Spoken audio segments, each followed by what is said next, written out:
راستے میں کسی نے خبر دی کہ کفار کی ایک چھوٹی سی ٹکڑی ہے. حضور پاک علیہ الصلوۃ والسلام اس وقت بہت طاقت میں تھے. اس میں مشکل سے 100-150 لوگ تھے. ذہن میں یہ بات پہلے آ سکتی تھی کہ چلو راستے میں پہلے ان کو نپٹا دیتے ہیں پھر آگے چلتے ہیں، لیکن آپ نے ان کو نظر انداز کر دیا. یہ موقع نظر انداز کرنے کا ہے، چیزوں میں الجھنے کا نہیں ہے. اور ڈائریکٹ پھر آپ مکے پہنچ گئے اور پھر آگے کی پالیسی یہ بنائی. اب میں سیرت پر بیان نہیں کرنا ہے مجھے، ورنہ تو اس کو تفصیل سے رکھتا آپ کے سامنے کہ جہاں سے 2 راستے ہو رہے تھے وہاں سے جب اب مکے کے راستے پر چلنا ہے، لوگوں کے علم ہے اور آپ اس کی تاریخ پڑھیں گے تو بہت سے لوگ اس میں ایسے تھے جن کے رشتے دار وہاں موجود تھے. خطرہ تھا کہ یہ وہاں خبر پہنچا دیں گے، اور کچھ لوگوں نے خبر پہنچانے کی کوشش بھی کی تھی، پکڑے گئے، سب باتیں الگ ہیں.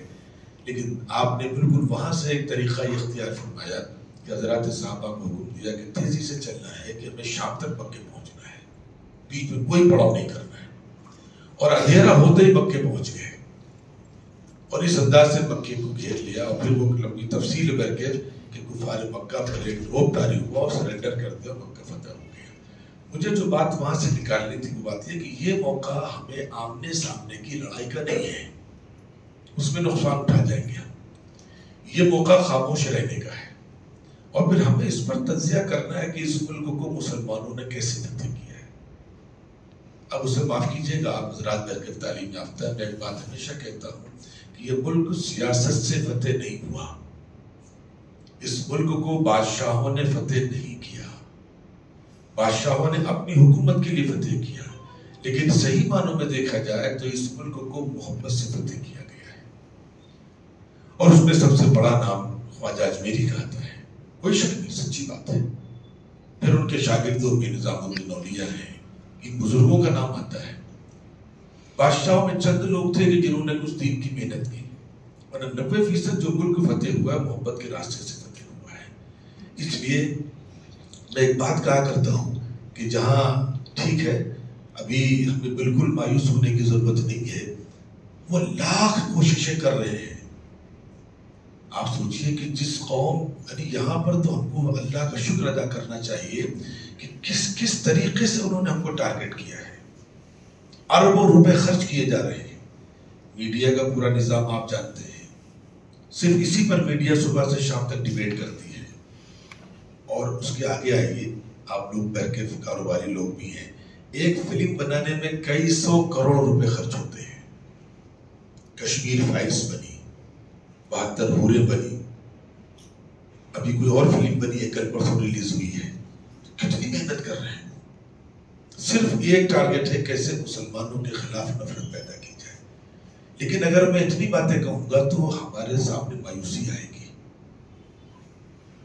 میں آپ کو مایوس کرنے نہیں لکھنؤ سے آیا معاذ اللہ، کہ مایوس کر دوں اتنا کہ آپ ڈر جائیں تو اور نقصان ہو جائے گا. وہیں پر اگر آپ آنکھ کھول کر کے دیکھیں گے تو بہت سے غیر مسلم آج بھی ایسے ہیں جو ان کے مخالف ہیں. میڈیا کی بات دیکھ لیں تو میڈیا میں بڑا طبقہ ہے. وہ الگ بات ہے کہ کنٹرول ان کے پاس ہے، لیکن سوشل میڈیا پر جائیے تو بڑا طبقہ ایسا ہے کہ جو ان کا مخالف ہے آج بھی. اگر الیکشن کی بات کر لیں آپ تھوڑی دیر کے لیے، ایک تو الیکشن کتنا فیئر ہو رہا ہے کتنا نہیں، وہ الگ چیپٹر ہے. مان لیتے ہیں کہ پورا الیکشن فیئر ہے، تب بھی 34-35% سے زیادہ ان کے آپ چاہنے والے نہیں. 65% لوگ ابھی بھی ایسے ہیں جو ان کے مخالف ہیں. وہ الگ بات ہے کہ وہ 65% بکھرے ہوئے ہیں، منتشر ہیں، ان کا 35% بکھرا ہوا نہیں ہے. تو یہ وہ چند پہلو ایسے جس کے ذریعے سے ہمیں کچھ امید کی روشنی نظر آتی کہ نہیں ابھی اندھیرا نہیں ہے. آسام میں CAA NRC کا معاملہ رہا ہو، اس میں جو سپریم کورٹ میں جن وکیلوں نے پیروی کی ہے اس میں غیر مسلم وکیل رہے ہیں. بابری مسجد کے کیس میں جن وکیلوں نے پیروی کی غیر مسلم اس میں رہے ہیں. گجرات فساد میں وہ بیچارہ ایک IPS ابھی تک جیل میں ہے، حق بات کہنے کی سزا بھگت رہا ہے، غیر مسلم ہے بیچارہ. اور میں نام نہیں لے رہا ہوں غیر مسلموں کے. ایک لیڈی جو مقدمہ لڑ رہی جس کو سپریم کورٹ سے ضمانت ملی، غیر مسلم ہے وہ. تو یہاں پر میرے عزیزوں بس میں اب یہاں تک آپ کو لے آیا ہوں کہ بالکل اب میں مایوسی سے نکال کر آپ کو اس راستے میں لے چل رہا ہوں. ہمیں مایوس ہونے کی بالکل ضرورت نہیں ہے، کیونکہ ہم مسلمان، ہماری پہچان ہے کہ مسلمان مایوس نہیں ہوتا ہے. اور اللہ کا شکر میں نے چند چیزیں آپ کے سامنے رکھی جن سے چیز سمجھ میں آتی ہے کہ اللہ تعالیٰ نے حالات بنائے ہیں. اب سوال یہاں پر ہم کام کیا کریں، کون سا کام کریں؟ ظاہر سی بات ہے کام تو بہت سے ہو ہی رہے ہیں.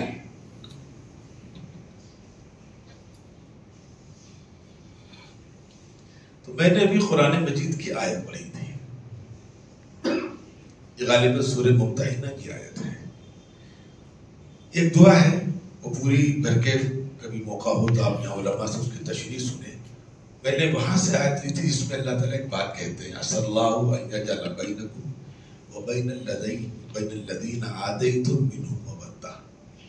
بہت ممکن ہے کہ تمہارے درمیان اور تمہارے سامنے جو قوم ہے جس میں دشمنی، یہاں پر اللہ نے دشمنی کا لفظ کیا ہے، تم میں اور تمہارے دشمنوں میں اللہ تعالیٰ محبت پیدا کرتے ہیں. بہت ممکن ہے. اور یہ قرآن کا اصول ہے کہ تمہیں دشمن کو کچلنا نہیں ہے، دشمن کو جیتنا ہے. یہ اسلام کا ایک امتیازی کی صفت ہے کہ اسلام اگلوں کو کچلنے نہیں آیا ہے، ان کے دلوں کو جیتنے کے لیے آیا ہے. پھر آگے اللہ تعالیٰ کو تسلی دیتے ہیں، اللہ قدیر. تمہیں لگتا ہے نا یہ چیز مشکل ہے، اللہ کے لیے مشکل نہیں ہے، اللہ کے لیے چیز بالکل آسان ہے. اب آگے اللہ تعالیٰ فرما رہے ہوگا کیسے.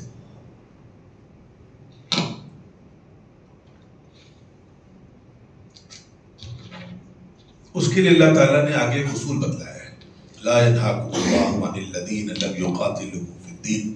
دیکھو غیروں میں ایک بڑا طبقہ وہ ہے جس نے تم سے کبھی جنگ نہیں کی ہے، اس کے ساتھ حسن سلوک کرو، اس کے ساتھ انصاف کرو، اس کے ساتھ خدمت کا کام کرو، انشاءاللہ وہ تمہارے غلام ہو جائیں گے. دشمن سے دوست بنیں گے اور دوست بننے کے بعد غلام ہو جائیں گے. اب میں یہاں لکھنؤ میں جہاں میں رہتا ہوں، اتفاق سے وہ نیا شہر ہے، اور نئے شہر میں جیسے کہ آپ حضرات وجے واڑہ میں بھی ہو سکتا ہو جو نیا شہر ہو، آج سے جہاں 30 سال 40 سال پہلے دیہات رہے ہوں گے، تو آہستہ آہستہ وہاں پر لوگ آباد ہوتے ہیں اور کالونیز وہاں پر بنتی ہیں. ہمارا علاقہ تقریباً مسلم علاقہ ہے. وہاں پر ایک مسلمان، اس کی کافی بڑی زمین تھی جس کو غیر مسلم مافیاؤں نے قبضہ کر لیا تھا. غیر مسلم مافیاؤں نے، وہ بیچارہ مقدمہ لڑ رہا تھا اور مقدمے میں مایوس ہو چکا تھا کہ ہمیں کوئی فیصلہ ملے گا. بکریاں چراتا تھا، اس سے گزارا کرتا تھا، پڑھا لکھا تھا نہیں، کسان تھا، کھیتی اس کے پاس تھی. وہاں شہر پہنچ گیا تو غیر مسلم مافیاؤں نے قبضہ کر لیا. آپ کی طرف شاید وہ مرض نہیں آتا، ہماری طرف کبھی کبھی ڈینگو مرض بہت آتا ہے، اس پہ اکثر موتیں ہو جاتی ہیں ڈینگو مرض میں. اب اس میں پلیٹلیٹس بہت ڈاؤن ہو جاتی ہیں، 3 لاکھ 3.5 لاکھ 2.5 لاکھ 4 لاکھ ایک صحت مند آدمی کے پاس ہونی چاہیے. وہ گرتے گرتے 25,000 15,000 16,000 پہ جہاں آدمی چلا جاتا ہے. اس موقع پر ہمارے یہاں ایک چیز مشہور ہے کہ بکری کا دودھ بہت کام آتا ہے. اب وہ میڈیکلی اس بات صحیح غلط ہم نہیں جانتے، اس بیک گراؤنڈ سے نہیں ہوئے. اس موقع پر آپ کو یقین نہیں آئے گا کہ بکری کا دودھ ہمارے یہاں 1000 روپے کلو تک ملتا ہے آدمی، کیونکہ بکریوں کا دودھ بہت تھوڑا سا ہوتا ہے، پاؤ بھر نکلتا ہے بکری میں. کوئی اس کی وہاں باضابطہ فارمنگ تو ہو نہیں رہی کہ ہزاروں بکریاں ہیں. ہمارے محلے کے پاس ایک ملٹی سٹوری بلڈنگ ہے، صرف اس میں غیر مسلم آباد ہیں. اس میں ایک بچے کو ڈینگو ہو گیا. اب وہ دودھ بھینس کا مل جائے گا، گائے کا مل جائے گا، بکری کا دودھ ملتا نہیں. وہ عورت بڑی پریشان ہوئی تو کسی نے بتلایا کہ ایک چرواہا ہے، وہ دکھتا ہے کبھی کہ بکریاں چراتا ہے، آپ جا کر کے اس سے پوچھو. ماں تو ماں ہوتی ہے، اللہ نے اس کو عجب دل دیا ہے. وہ بیچاری آتی ہے اور آ کر کے اس سے گزارش کرتی ہے تو وہ صاف منع کر دیتا ہے کہ تنی بھائی میں یہاں شہر و آباد ہو گیا ہے، بکریوں کو چارہ ملتا نہیں، میں یہ دودھ پلاتا ہوں اپنی بکریوں کو. تو اس نے کہا کہ میرے بچے کی زندگی کا مسئلہ ہے. تو اس نے کہا اگر بچے کی زندگی کا مسئلہ ہے تو آپ دودھ لے جاؤ، ایک بچے کی زندگی زیادہ ضروری ہے، کوئی مسئلہ نہیں، لے جاؤ. اس نے کہا پیسے کا، اس کے پیسے نہیں لیتے. یہ انسانیت ایک طاقت رکھتی ہے. میں کہہ رہا ہوں سامنے والا آپ کا کتنا بڑا دشمن ہو، لیکن اگر آپ نے اس کو ایک بار پانی پلا دیا ہے تو ضمیر اس کو ایک بار روکے گا آپ کو نقصان پہنچانے سے. اس کے اندر شیطان بھرا ہو تو الگ چیز ہے. یہ اللہ نے انسانی فطرت میں چیز رکھی ہے. نتیجہ کیا ہوا کہ وہ دودھ آتی تھی، لے جاتی تھی. ایک روز اس کو کسی کام سے جانا تھا تو اپنے شوہر سے کہا کہ تم جاؤ دودھ لے آؤ جا کر کے. وہ شوہر ڈولچی لے کر کے آیا تلاش کرتے ہوئے. تو چرواہ بیچارہ زمین پر بیٹھا اپنی بکریاں دیکھ رہا تھا. اس نے بھائی آپ دودھ ہم کو دے دیں. چرواہ اس کو پہچان گیا.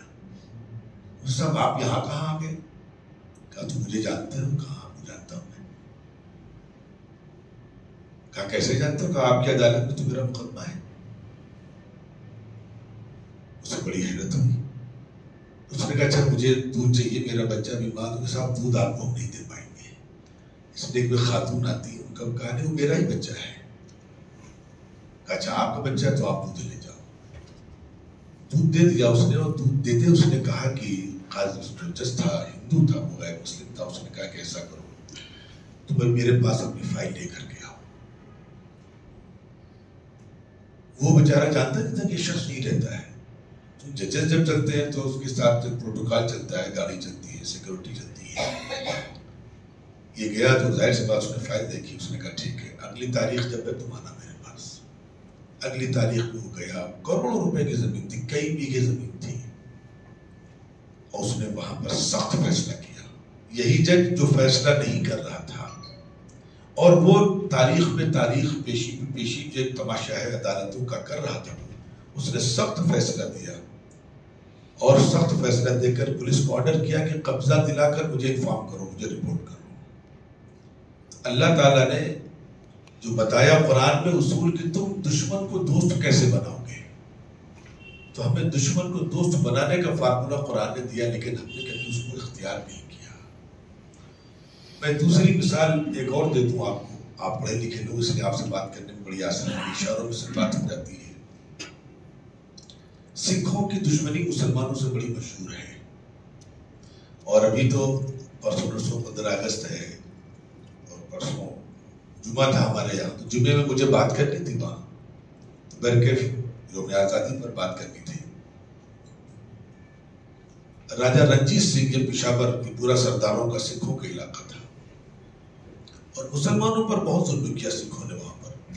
خیر وہ پرانی تاریخ ہے ان کی کہ ظلم کیا, لیکن برکیف ان تاریخوں کو جا کر ابھی آ جاؤ, بیچ کے سارے مسئلے کنارے کر کے. سن 84 کا جو فساد ہوا, اس دشمن قوم کو اگر اس وقت ہم جیسا کوئی نادان قائد ہوتا تو میں مسلمانوں کو مشورہ دیتا کہ بڑا اچھا موقع ہے, اس بہتی گنگا میں ہاتھ دھل لو, اور تم ایسا کرو کہ تم بھی ان سے اپنا انتقام لے لو. اور اس وقت جو حال مسلمانوں کا ہے, اللہ تعالیٰ حفاظت فرمائے. جب میں لکھنؤ سے بات پہلے طے ہوئی کہ آنا ہے, تو میرے والدین نے سختی سے منع کیا کہیں نہیں جانا اس وقت, ڈر کا عالم یہ ہے. تو میں نے کہا ٹرین سے نہیں جانا ہے, مجھے فلائٹ سے جانا ہے. تو انہوں نے کہا تھا فلائٹ کا ٹکٹ دکھلاؤ. جب میں نے فلائٹ کا ٹکٹ دکھلایا اور یہ طے ہو گیا کہ ہاں ٹھیک ڈائریکٹ فلائٹ ہے, وایا نہیں ہے کہ دلی سے چینج کرنا ہے یا ممبئی سے چینج کرنا ہے, تب اجازت دی. کیوں ابھی جو واقعہ ہوا اجمیر بمبئی ٹرین میں کہ 3 مسلمانوں کو ایک شخص نے گولی مار دی, یہ واقعہ سکھوں کے ساتھ بھی ہو چکا ہے. ایک سینئر جو اس دور میں برکیف باشعور تھے, میں تو بچہ تھا, 84 10 سال کی ہماری عمر تھی, تو مجھے کچھ اندازہ نہیں ہے. انہوں نے بتلایا کہ میں نے اپنی آنکھوں سے دیکھا ہے کہ ٹرین میں چلتے ہوئے سردار کو پکڑا غیر مسلموں نے, زندہ جلا دیا اس کو. وہ قوم اس دور سے گزری 84 کے بعد, لیکن ہمارے بڑوں نے, اللہ کا شکر ہے, انہوں نے ہمیں اس وقت یہ مشورہ نہیں دیا کہ ان سے انتقام لینا ہے. انہوں نے کہا ان کی خدمت کرنی ہے.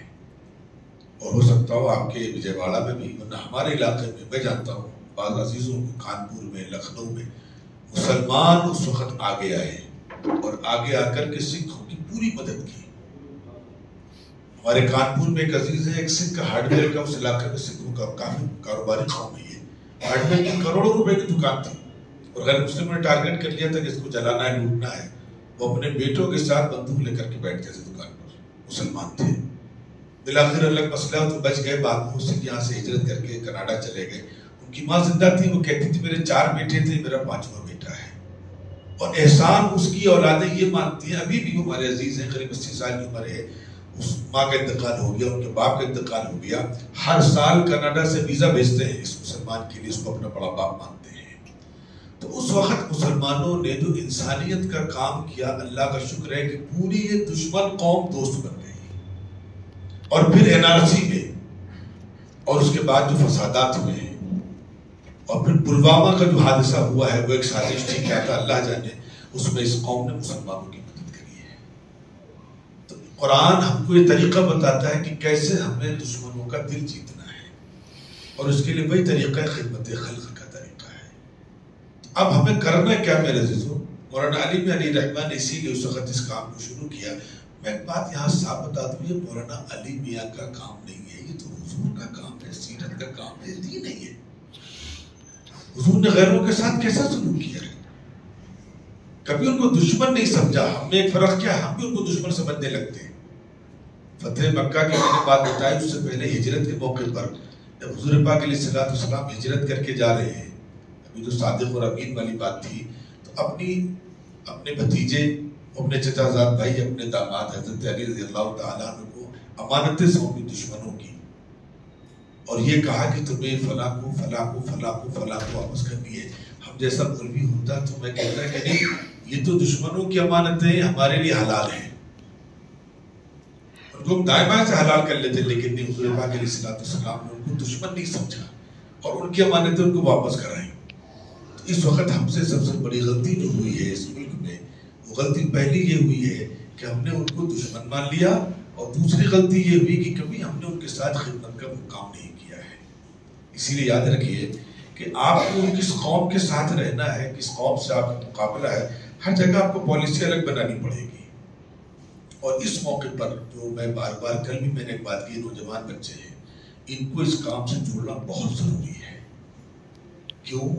اس کی وجہ اگر نہیں جوڑا گیا تو یا تو یہ مایوس ہو کر کے بیٹھ جائیں گے۔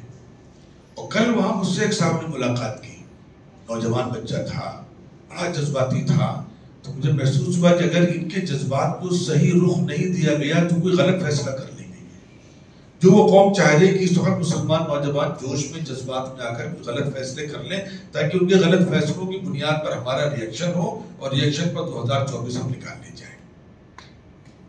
اور تیسری بات میں یہ کہہ رہا ہوں کہ دیکھیے ہمارا دائرہ مسجد تک ہے، یہ نوجوان کالج میں جاتے ہیں، یونیورسٹیز میں جاتے ہیں، غیر مسلموں سے ان کا جو تعلق ہے، دوستانہ، کلاس کا، کھیل کا، کود کا، ہنسی مذاق کا، تفریح کا، تو یہ جتنا اچھا کام کر سکتے ہیں ہم نہیں کر پائیں گے۔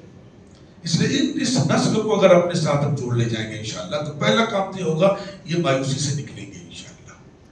اور دوسرا کام کیا ہوگا کہ ان کو نتیجے ملنے لگیں گے انشاءاللہ عزیز۔ اور میں یہاں پر ایک بات کہہ دوں تاکہ وہ بہت نازک کام ہے یہ، کہ سب سے پہلی چیز یہ مولانا علی میاں کا کام نہیں، یہ ہمارا کام ہے، یہ دین کا کام ہے، یہ شریعت کا کام ہے۔ مولانا نے ایک شکل دی ہے۔ میں بہت سے لوگوں سے بہت صاف گوئی سے کہتا ہوں، ٹھیک ہے فکری اختلاف ہم کو ہو سکتا ہے، کسی سے ہو سکتا ہے، بھائی مولانا بہت بڑے بزرگ تھے، صحابی تو نہیں تھے نا، تابعی تو نہیں تھے نا، عالم دین تھے، ہمارے لیے واجب الاحترام تھے، ہو سکتا ہے بہت سی مسئلوں میں ہمیں ان سے اختلاف ہو، ٹھیک ہے، اختلاف اپنی جگہ، لیکن اس کام سے تو اختلاف نہیں ہے نا، کہ خدا نہ خواستہ یہ کام غیر شرعی ہے۔ کام تو شرعی ہے، کام تو سنت کا ہے، حضور پاک علیہ الصلوۃ والسلام کی پوری سیرت اسی سے بھری پڑی ہے۔ دشمنوں کے ساتھ کیسے معاملات کیے، ابھی جو محلہ کے ساتھ معاملہ آیا چابی والا، تو ایک بات عرض کر دوں، نہیں بہت سے علماء کو چابی ملی وہاں، مولانا کو سب سے پہلے یا اس سے پہلے بھی کچھ علماء کو ملی تھی، لیکن وہ چابی والا خاندان کیسے فتح ہوا؟ لڑائی سے تھوڑی فتح ہوا، وہ شیبی گھرانہ ہے، اور اس وقت عثمان غنی الگ ہے، عثمان شیبی الگ ہے، رضی اللہ، دونوں رضی اللہ تعالیٰ عنہ ہیں۔ یہ کافر تھے جس وقت، اور اس خاندان میں چابی چلی آ رہی تھی بہت پہلے سے۔ جب حضور پاک علیہ الصلوۃ والسلام کو حکم ہوا کہ ہجرت کر جاؤ، تو آپ کی خواہش میں کہ حرم شریف میں خانہ کعبہ میں جا کر ایک بار نماز پڑھ لیں، تو عثمان شیبی رضی اللہ تعالیٰ عنہ کہا کہ عثمان چابی دے دو، نماز پڑھنے کی حسرت ہے، عبادت کی حسرت ہے، انہوں نے منع کر دیا نہیں دیں گے۔ آپ نے بڑی حجت کی، بڑی گزارش کی، بالآخر آپ نے یہاں تک کہا عثمان یاد کر لو، ایسا بھی ہو سکتا ہے تم جہاں کھڑے ہو وہاں میرا اللہ مجھے کھڑا کر دے، اور جہاں میں ہوں تمہیں وہاں اللہ کھڑا کر دے۔ اس کے باوجود بھی عثمان نے چابی نہیں دی۔ پھر اللہ نے فتح مکہ کی، اور حضور پاک علیہ الصلوۃ والسلام نے عثمان شیبی کو بلوایا، اور وہی صورتحال، حضور نے کہا عثمان کچھ یاد آ رہا ہے؟ کہاں سب کچھ یاد آ رہا ہے؟ بالکل اسی جگہ اللہ نے آج ان کو کھڑا کیا اور ان کو وہاں کھڑے کیا. اس وقت صدیق اکبر، عمر فاروق، حضرت علی رضی اللہ عنہ، بڑی بڑی شخصیات موجود ہیں. اس خانے کعبہ کی چابی جس کو مل جائے اس سے بڑا اعزاز کیا ہو سکتا ہے؟ ہر صحابی کے دل میں تمنا ہے کہ کاش یہ مجھے نصیب ہو جائے. لیکن اس وقت حضور پاک علیہ الصلوۃ والسلام، وہی جو ہماری غلطی ہے، ہم فوراً دشمن سمجھنے لگتے ہیں. حضور پاک علیہ الصلوۃ والسلام فرمایا عثمان وہ تمہارا سلوک تھا، یہ میرا سلوک ہے کہ چابی کے مالک تم ہو اور نسل بعد نسل قیامت تک تمہارے پاس چابی رہے گی، تمہارے خاندان میں چابی رہے گی. حکومت لاکھ بدلی، ٹرکیوں کی حکومت رہی، کس کی عرب مختلف، لیکن کسی کی ہمت نہیں کہ چابی اس خاندان سے لے لیں. عثمان وہی مسلمان ہوئے ہیں. عثمان کو تلوار سے نہیں فتح کیا حضور پاک علیہ السلام نے، ایثار اور خدمت اور محبت سے فتح کیا ہے. تو اس وقت ہم نے اس کام کو فراموش کر دیا. کہیں خواجہ چشتی رحمۃ اللہ علیہ نے پورا ملک محبت سے فتح کیا ہے. اب ان کی تاریخ نہیں سنا سکتا، وقت ہمارے پاس کم ہے. بس میرے عزیزو، اس ملک میں اس وقت جو حالات ہیں، تقریر زیادہ نہیں کرنی تھی مجھے، آپ کے سامنے حالات رکھنے تھے. اس وقت ہم لوگوں کی کوشش یہ ہے کہ خدا کے واسطے ہر مسجد کی سطح پر یہ کام شروع ہو جائے، خدمت کا. مسجد والے اپنی سطح پر شروع کریں.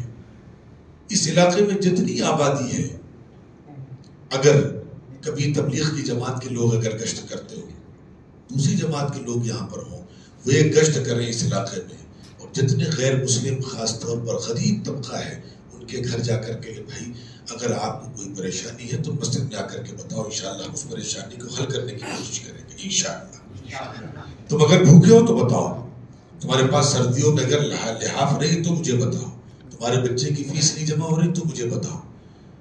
فسادات کے موقع پر بارہا ایسا دیکھا گیا ہے کہ جس علاقے کے مسلمانوں نے خدمت کی تھی اس علاقے کے غیر مسلم کھڑے ہو گئے، مسجد کی انہوں نے حفاظت کی ہے. لیکن یہاں پر جو میں بار بار کہتا ہوں کام بہت نازک ہے. ایک چیز ذرا سا پہلے جلدی سے حل کر دوں کہ اس نیت سے کام مت کریے گا کہ یہ ہمارے محافظ ہوں گے، ورنہ شرک ہو جائے گا. محافظ ہمارا صرف اللہ ہے. ہاں یہ کام ذریعہ ہے اور اللہ کا حکم اس لیے ہم کر رہے ہیں کہ خدمت کرو. حضور کا حکم اس لیے خدمت کر رہے ہیں، انسانی تقاضا اس لیے خدمت کر رہے ہیں. محافظ صرف اللہ کی ذات ہے. اس طریقے سے اگر خدمت کا کام، صرف خدمت کا کام شروع کر دیں انشاءاللہ العزیز، تو ان کے آپ کیا سمجھتے ہیں کہ آپ کو نہیں معلوم شاید ان کی 50 سال کی محنت پر کورونا کے دور میں مسلمانوں نے جو خدمت کی ہے، جو غلہ تقسیم کیا ہے، غذا تقسیم کی ہے، ان کی 50 سال کی محنت پر پانی پھر گیا ہے کورونا کے دور میں. تو انشاءاللہ العزیز ہمیں اس وقت چند چیزیں طے کرنی ہے. نمبر 1 ہمیں صبر کرنا ہے، ہمیں جواب نہیں دینا ہے، وقت ان کو جواب دے گا. نوجوان نسل کو اپنے ساتھ جوڑنا ہے، اس کے حوصلوں کو بڑھانا ہے، اس کو مایوس نہیں کرنا، اس کو راستہ دکھانا ہے اور خدمت کرنی انشاءاللہ. اور جس طریقے سے ہمارے بزرگوں نے خدمت کے ذریعے سے اس ملک کو جیتا تھا، ہمیں دوبارہ اس ملک کو پھر جیتنا ہے اور ہمیں اس ملک کو نہیں چھوڑنا ہے، یہی رہنا ہے اور یہی رہ کر اس طریقے سے اپنے مسائل حل کرنے ہیں اور مسائل حل کرتے کرتے انشاءاللہ اپنی نسلوں کی ایمان کی حفاظت کرنی ہے. یہ ایک چند گزارشات تھی جس کو لے کر میں آپ کی خدمت میں حاضر ہوا. تقریر مقصود نہیں تھی، بس آپ سے گزارش یہ ہے کہ آپ اگر پیام انسانیت کے پلیٹ فارم کے ساتھ کام کریں، سبحان اللہ، آپ کو فکری اختلاف آپ اپنے طور پر کام، لیکن کام شروع ہونا چاہیے. ایک اس موقع پر جو دوسرے کام ہو رہے ہیں وہ بہت ضروری ہے. میں یہ نہیں کہہ رہا ہوں معاذ اللہ نا، تبلیغ کا کام، دوسری جمعیت علماء کا کام، پرسنل بورڈ کا کام، مدارس کا کام، مکاتب، وہ بہت ضروری کام ہیں، لیکن انہی کاموں کے ساتھ یہ کام بھی اس وقت بہت ضروری ہے. اس لیے کہ یہ کام ہوگا تو انشاءاللہ ان کاموں کی حفاظت کا ذریعہ بنے گا. اللہ تعالیٰ بہرکیف جو کچھ اگر میری طرف سے گفتگو کے دوران کوئی سخت بات نکل گئی ہو، کوئی غیر شرعی بات نکل گئی ہو، تو میں آپ سے معافی چاہتا ہوں، اللہ سے معافی چاہتا ہوں. اللہ معاف فرمائے. آپ حضرات کا دوبارہ شکر گزار ہوں کہ آپ یہ وقت آپ کے لیے بے انتہا قیمتی ہے. میں جانتا ہوں آپ قیمتی لوگ ہیں، آپ کا ایک ایک منٹ بڑا قیمتی، لیکن آپ نے وقت نکالا، اس کے لیے شکر گزار ہوں. اللہ آپ کی حاضری کو قبول فرمائے. اور یہاں سے میری گزارش یہ ہے، جو میں لکھنؤ سے سفر کر کے حاضر ہوا ہوں، قطن یہ نہیں کہ وجے واڑہ کسی کی اس مسجد میں کام شروع ہو جائے. آپ سے گزارش ہے کہ میں کہاں کہاں آؤں گا اور یہ حضرات کہاں کہاں جائیں گے. آپ جس مجلس میں بیٹھے وہاں اس قسم کی باتیں شروع کریں تاکہ یہ کام جتنی جلدی اوپر شروع کریں گے انشاءاللہ انقلاب آ جائے گا. السلام علیکم ورحمۃ اللہ وبرکاتہ.